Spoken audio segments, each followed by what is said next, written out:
Hi, I'm Lisa, and this is the Harmonized Kitchen. And I'm so glad you joined me today because we are going to be having fun with leftovers.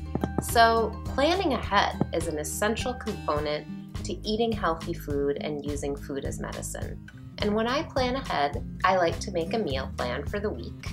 And if you'd like to try some of my sample meal plans, you can always go to my website, healthyeatingprogram.info, to get those sample meal plans. And if not, you can sit down maybe once a week with your family or friends or just on your own and create meal plans. It'll help with shopping, it'll help with budgeting, and it'll help with healthy eating. So when it comes to the end of the week, I like to take my leftovers and create a beautiful vegetable pie. And that's what we're going to be making today.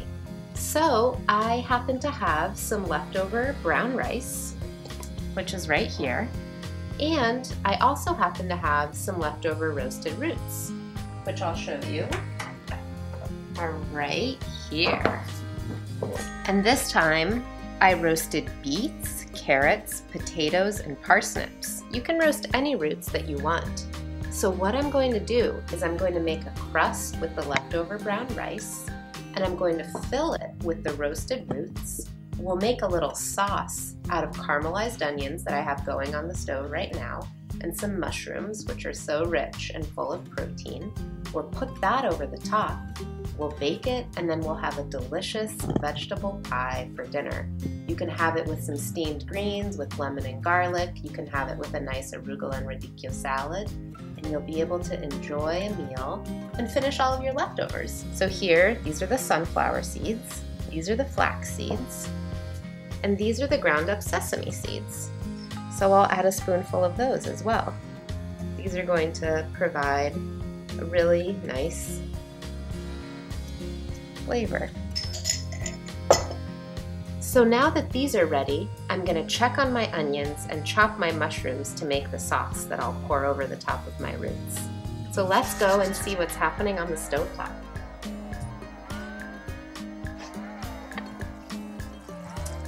So, I've got my onions right here, and as you can see, I'm cooking them in a little olive oil and red wine, hence the beautiful red color. And I'm going to chop some mushrooms. So, I'm going to add my mushrooms to my onions and let them cook away. I've already added salt, and I'll add a little black pepper. We have our 3 ground seeds, sesame, sunflower, and flax. And now we're going to add our brown rice. And we'll just mix everything together. So what this is going to do is create a really nice, nutty, crunchy crust.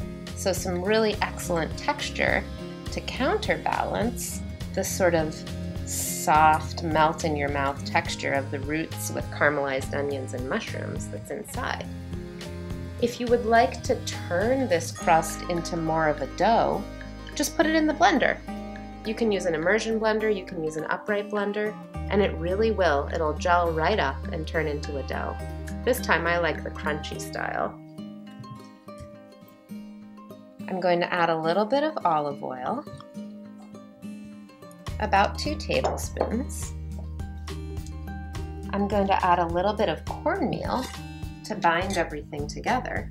You could add any kind of flour you wanted that you had on hand. Rice flour, spelt flour, buckwheat flour, or almond flour. Any of these would be a good choice. And just mix everything up.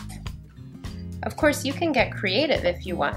You could use any kind of leftover grain that you had. You could use an egg instead of flax seeds. You could make a really traditional crust just with flour and eggs and butter. Or you can check out what you've got in your fridge and work with that. Either way, it's going to be delicious. I'm going to add a little water just to get everything to really gel together.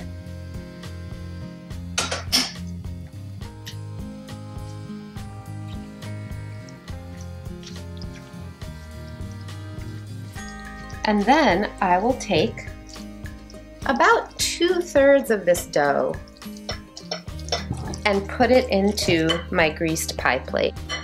Let's put in our roasted roots. Yeah, this is such a nice, hearty winter dish. And when the snow is blowing outside, like it is right now, this is a perfect way to stay grounded and nourished.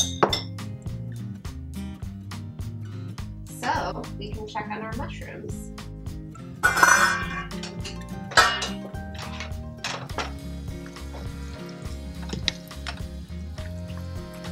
They look beautiful and they're doing great.